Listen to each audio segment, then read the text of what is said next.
Сәлеметсіздер ме, құрметті 7-ші сынып білім алушылары. Бұл видеода біз сіздермен геометрия пәнінен 2-ші тоқсанның жиынтық бағалау тапсырмаларына шолу жасайтын боламыз. Видеоның соңына дейін мұқият қараңыздар. Әр есептің шығарылу жолы толық түсіндірілетін болады. Бізде жалпы есеп саны 6, жоғары балл 20 балл жинай аламыз. Бірінші есепті қарастырып бастайық. 4 балдық есеп екен. Шарты: тең үшбұрыштары бар суретті көрсетіңіз. Үшбұрыштар теңдігінің қай белгісімен тең екенін көрсетіңіз дейді. А суретіне назар аударыңыздар. Бұл жерде тең бүйірлі үшбұрыштар берілген екен, демек табанындағы бұрыштары тең. Алайда екі түрлі үшбұрыш, демек табанындағы бұрыштары екі түрлі өлшемде. Ортақ қабырғасы бар. Ол қабырғаға іргелес жатқан бұрыштар әр түрлі, демек А суретінде бізде тең үшбұрыштар кескінделген емес. Келесі Б суретіне назар аударыңыздар. Бұл жерде сәйкесінше қабырғалары тең болып тұр және арасында ортақ қабырғасы да бар. Демек, бұл бізде тең үшбұрыштар болып есептеледі. Ал қай белгі бойынша? Егер үш қабырғасы да тең болатын болса, әрине ол үшінші белгі бойынша өзара тең үшбұрыштар болады. Келесі В суретіне назар аударыңыздар. Ортақ қабырғасы бар және ол қабырғаға іргелес жатқан бұрыштардың екеуі де өзара тең болып тұр. Демек, бұл үшбұрыштар тең. В нұсқасындағы суреттерді де домалақтап қойдық, тең екендігін көрсетіп, ал қай белгі бойынша? Бір қабырға және оған іргелес жатқан бұрыштар екінші белгі бойынша. Келесі Г суреті де өзара тең үшбұрыштар. Неге? Себебі қараңыздар, сәйкесінше екі қабырғалары өзара тең. Ал бұрыштарына келетін болсақ, бұл жерде вертикаль бұрыштар пайда болған. Міне, олардың өзара тең екенінің белгісін сызып қойдық. Екі қабырға арасындағы бұрыш, ол бізде бірінші белгі арқылы олар тең үшбұрыштар екенін дәлелдей аламыз. Ары қарай екінші есепті бастайық. 2 балдық есеп екен. ДЕС және ДКС үшбұрыштарының тең екенін дәлелдеңіз дейді. Бірден дәлелдеуді жазамыз. Суреті дайын тұр. Қараңыздар. Бізде ДЕС үшбұрышы тең болады үшбұрыш ДКС үшбұрышына. Ал енді дәлелдеуді бастайық. Қараңыздар. Оларда да ортақ қабырға бар. Бірден жазып қояйық. ДС қабырғасы ортақ деп. Ары қарай қараңыздар. Тең қабырғалардың белгісі тұр. Демек, ДЕ қабырғасы тең болып тұр ДК қабырғасына. Сонымен қатар, тең бұрыштардың да белгісі бар. Демек, осы бұрыштардың да өзара тең екендігін көрсетіп қояйық. Бұрыш ЕДС тең болып тұр бұрыш СДК бұрышына.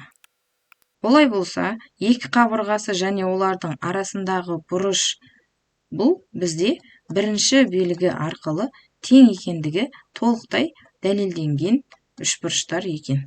Екінші есебіміз де аяқталды. Келесі үшінші есеп 2 балдық есеп екен. Тең бүйірлі үшбұрыштың екі қабырғасы 15 және 21 см. Осы үшбұрыштың периметрі қалай болады? Қараңыздар, бұл жерде біз екі жағдайды қарастырамыз. Сызбасын сызудың қажет жоқ. Қараңыздар, 15 см деп алайық оның екі бүйір қабырғасын. Олай болса, 15 см-ді 2-ге көбейтеміз. Дәл сондай қабырға бізде екеу. Қосамыз 21-ді. Есептейтін болсақ, периметр 51 см-ге тең болады. Ал екінші жағдайда қарастырайық. 21 см оның бүйір қабырғалары деп. Олай болса, 21-ді 2-ге көбейтеміз. Қосамыз табанын 15 см-ді. Есептейтін болсақ, 42, оған 15-ті қосатын болсақ, 57 см-ге тең болады екен периметрі. Бұл есебіміз де аяқталды. Келесі, төртінші есеп. Суретте Е және Д бұрыштары өзара тең дейді. Белгісін қойып қояйық. Ары қарай, АЕ қабырғасы мен АД қабырғалары өзара тең дейді. Оның да белгісін сызып қояйық. МАК үшбұрышының тең бүйірлі екенін көрсетіңіз дейді. Қараңыздар, бізде мына үшбұрыштың өзара тең бүйірлі екендігін көрсетуіміз керек екен. Енді қараңыздар, екі жағында тұрған үшбұрыштар өзара тең үшбұрыштар екендігін дәлелдеп көрейік. Байқасаңыздар, бұл жерде вертикаль бұрыштар пайда болған. Екі түзудің өзара қиылысуынан олардың бұрыштары тең екендігін көрсетіп қояйық. Сәйкесінше бір қабырға және оған іргелес бұрыштары тең болып тұрған екі тең үшбұрыш шыға келеді. Жазып қояйық. МАЕ бұрышы тең болады бұрыш КАД бұрышына. Өйткені олар өзара вертикал. Сәйкесінше бұл жерде бір қабырғасы және оған іргелес бұрыштар арқылы, яғни екінші белгі бойынша үшбұрыш МАЕ тең болады үшбұрыш КАД үшбұрышына. Сәйкесінше оның басқа қабырғаларында өзара тең деп қояйық. Қараңыздар. Екінші қабырғасы өзара тең. Сонымен қатар үшінші қабырғалары да тең екендігін көрсетіп қойдық. Байқасаңыздар, суреттен енді МАК үшбұрышы тең бүйірлі екендігі көрініп тұр. Сонымен жазып қояйық. МАК үшбұрышы тең бүйірлі болды. Толықтай дәлелдеп қойдық. Төртінші есебіміз де аяқталды. Келесі бесінші есеп 4 балдық есеп екен. Шартын оқып алайық.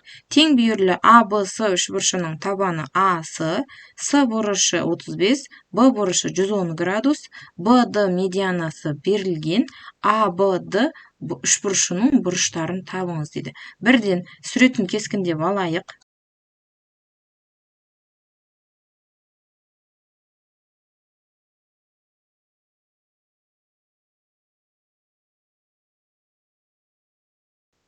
Суретін кескіндеп алдық. Енді берілгендері бойынша қараңыздар. С бұрышы 35 градус екенін суретке кескіндеп қояйық.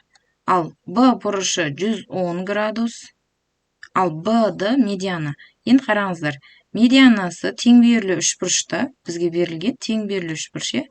Міндетті түрде ол әрі биіктік, әрі биссектриса, мына екі бұрыш өзара тең екіге бөлінеді. Әрі ол қарама-қарсы қабырғасын тең екіге бөліп, медиана болып бірдей екі бөлікке бөлетін еді. Сәйкесінше енді біз АДБ бұрышының қалған бұрыштарын анықтауымыз керек. Бірінші кезекте біз қарастыратын АБД үшбұрышымыздан бірден байқай аламыз. Б бұрышы ол 110 градустың жартысына тең. Өйткені биссектрисаның жартысы ол 55 градусқа тең. Ал Д бұрышы 90 градусқа, яғни биіктік ретінде түскендіктен тік бұрыш жасайды. Енді бізде анықтауымыз керек болған А бұрышы ғана. Енді сіздер білесіздер, үшбұрыштың ішкі бұрыштарының қосындысы 180 градусқа тең. Азайтамыз қалған екі бұрышының қосындысын. Есептейтін болсақ, бізде А бұрышы 35 градусқа тең болады екен. Бұл есебіміз де аяқталды. Келесі 6-шы есеп. Тең бүйірлі үшбұрыштың бүйір қабырғасына қарағанда табаны 6 сантиметрге қысқа, ал периметрі 21 сантиметрге тең. Үшбұрыштың қабырғаларын табыңыз деп берілген 5 балдық есеп екен. Бірден есеп шартына сәйкес сызбасын сызамыз. Жобамен сызбасын сызып алдық. Қараңыздар, тең бүйірлі үшбұрыш, оның бүйір қабырғаларынан табаны қысқа болып тұр. Егер бүйір қабырғаларын X деп белгілейтін болсақ, табаны бізде айтылған 6 сантиметрге одан қысқа деп. Демек, X-тен азайтамыз 6-ны. Сонымен қатар, бізде берілген периметрі 21 сантиметрге тең деп. Олай болса, біз периметрін осы айнымалылар арқылы теңдеу құрып алатын болсақ, онда екі қабырғасы және табанының қосындысы бізде 21-ге тең болуы керек екен. Осы қарапайым теңдеуді шешу арқылы біз X-тің мәнін тауып алайық. 3X тең болады, 21-ге 6-ны қосамыз. Демек, 3X-тің мәні 27-ге тең. Бірден X-тің мәнін табатын болсақ, ол 27-ні 3-ке бөлген кезімізде шығады 9-ға тең болып.